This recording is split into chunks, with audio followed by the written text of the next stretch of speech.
राधे राधे महाराज जी।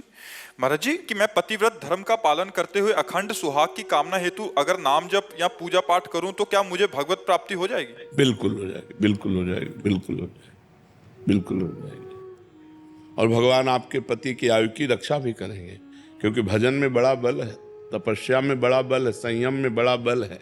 महाराज जी इनका एक और प्रश्न है कि महाराज जी माताएं बहनें जो घूंघट करती हैं क्या इसकी कोई धार्मिक मान्यता है या पवित्र आचरणों में पवित्र आचरणों के लिए ये ग्रामीण मान्यता है, धार्मिक या शास्त्रीय मान्यता नहीं है।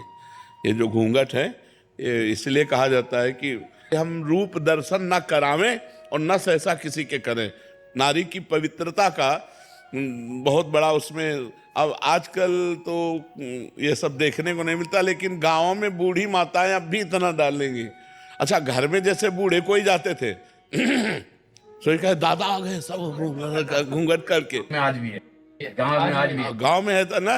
हाँ, तो देखो कितनी पवित्रता थी कि पूज्य जन जो है वो ऐसे सावधान करके जाते थे कि माताएं बहनें यदि असावधान हो तो सावधान हो जाए, कि हम उनके अंग भी न देखें, उनका चेहरा भी न।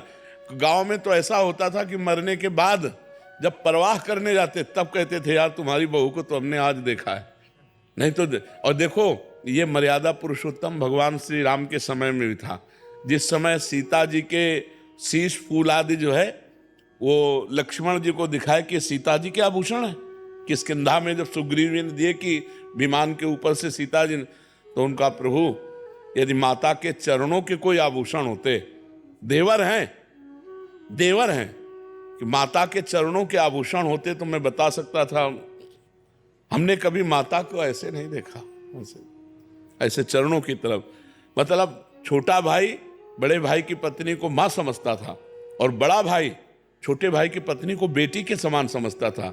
आज अब तो ऐसे राक्षस पैदा होते चले जा रहे कि अपने बच्चों के साथ ही दुष्कर्म करने के लिए तैयार हैं, फिर बहू बेटियां और सब। तो ये बड़ी पवित्रता का प्रतीक है। पहले ये कोई शास्त्रीय नहीं है, ये कोई शास्त्र में ऐसा आदेश नहीं है, ये ग्रामीण व्यवहार है। कुछ ग्रामीण व्यवहार ऐसे होते हैं जो कुल मान्यता हजारों वर्षों से चली आ रहे हैं। अब बड़ा समय खराब हो गया है और उसी का परिणाम भोगना पड़ रहा है, नहीं भोगना पड़ रहा है। फ्रेंड बॉयफ्रेंड ये कहीं कोई मान्यता, कहीं कोई ऐसी।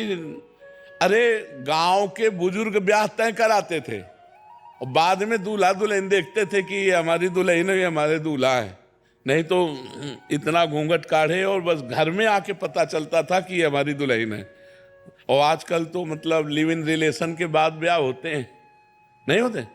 तो क्या मतलब पवित्रता रह गई? क्या पहले ब्याह करके आते थे तो दुल्हन दूल्हा नहीं मिलते थे, पूरे गांव के देवी देवता पूजते थे बुजुर्ग, और खवा पिया के सबके आशीर्वाद लेके फिर वो गृहस्थी धर्म में जाते थे।